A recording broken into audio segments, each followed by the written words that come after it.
Bom, agora nós vamos estudar a derivada da função vetorial, ok? Então aqui eu tenho três figurinhas, né? E eu vou representar cada passo do processo do cálculo da derivada. No primeiro momento a gente tem o seguinte. Eu tenho uma trajetória aqui, né? E eu tenho um movimento nessa trajetória acontecendo aqui nesse sentido, certo? Então eu tenho uma posição inicial e eu tenho uma posição final. Se eu fizer a diferença entre essas duas posições, eu vou ter esse vetor aqui saindo da posição inicial, chegando aqui na posição final. Essa diferença de posição vai ser exatamente o nosso vetor RT mais ΔT menos RT. Essa expressão aqui, certo? Pois bem, agora eu vou fazer o seguinte. Eu vou pegar essa diferença aqui e vou dividir ela por ΔT, tá certo? Isso aqui é a nossa variação do parâmetro, ok? Então eu pego a diferença das posições, divido pela variação do parâmetro, e aí se essa variação estiver entre 0 e 1, né, a gente tem que esse vetor aqui, ele está maior, ele vai ser estendido, né, ele vai ser maior do que o vetor diferença de posição, tá certo? Ou seja, esse vetor aqui, ele traspassa aqui, ó, o vetor, a posição final, certo? Ele sai aqui da posição inicial, traspassa aqui a posição final, tá certo? Agora, vamos fazer esse ΔT tender a zero, né? Que é o que nos interessa. Então, esse vetor aqui, posição final, quando o ΔT tender a zero, ele vai ficar quase que sobreposto aqui na posição inicial. É isso que vai estar representado aqui nessa nova figura, na terceira figura aqui, né? Olha só. Aqui eu tenho o vetor posição, né? E aí eu faço aquela diferença aqui, essa diferença, divido pela variação e faço ela agora tender a zero, tá certo? E aí o que vai acontecer? A gente vai ter um vetorzinho aqui, ó. Ele exatamente na direção do movimento e tangente à trajetória da curva, tá certo? Então, esse vetor ele vai estar indicando a direção do movimento aqui, né? E vai estar exatamente fazendo uma tangente à curva nesse ponto aqui, certo? Vamos fazer o desenvolvimento algébrico, já que a gente viu aqui uma representação em figuras do que seria a derivada da função vetorial. Vamos agora fazer o desenvolvimento algébrico dessas ilustrações aqui, ok? Vamos lá. Suponha que RT é um vetor posição de uma partícula, né?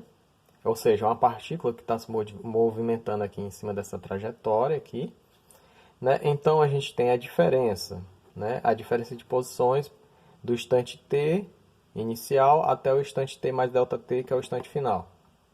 Então aqui está a diferença de posição.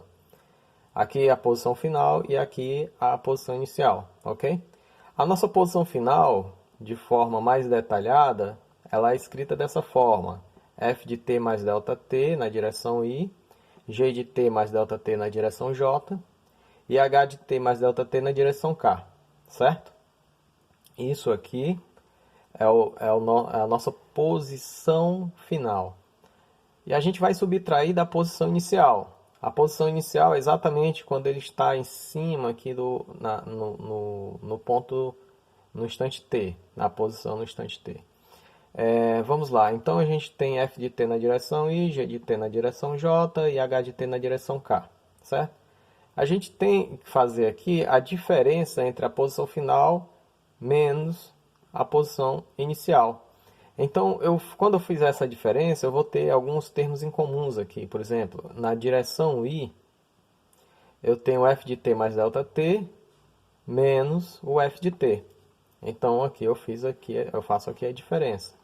De forma análoga, eu vou ter essa variação de posição aqui na direção J, ou seja, na componente Y, né?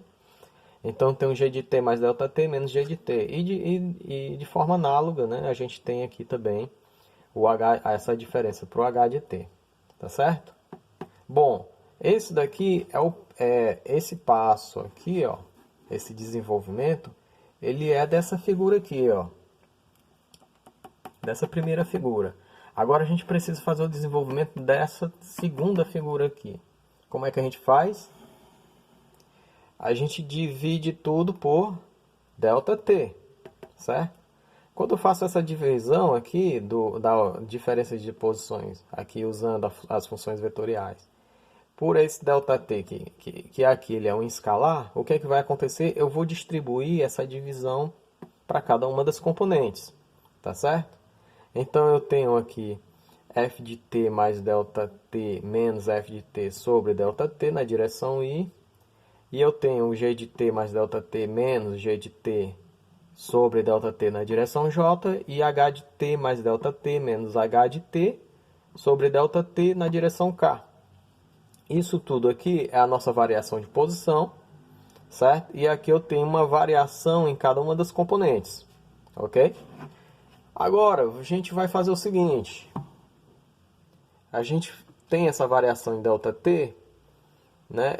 E a gente considerou lá na nossa figurinha entre 0 e 1. Agora vamos fazer esse negócio tender a 0, tá certo? Quando eu faço o limite para ΔT tendendo a 0 dessa variação aqui da posição, eu vou ter o limite em cada uma das componentes também sendo calculado, tá certo? Então,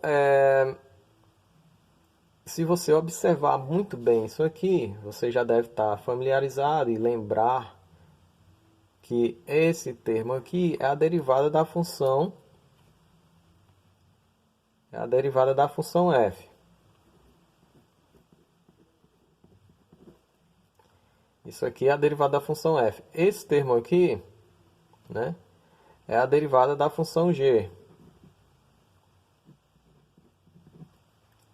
E esse termo aqui é a derivada da função h, certo? Então, a gente tem que a derivada da função vetorial vai ser exatamente a derivada de cada uma das componentes, né? Então, não é tão difícil. O procedimento para fazer o cálculo da derivada da função vetorial é um procedimento simples, tá certo? É só derivar cada uma das componentes com relação ao parâmetro.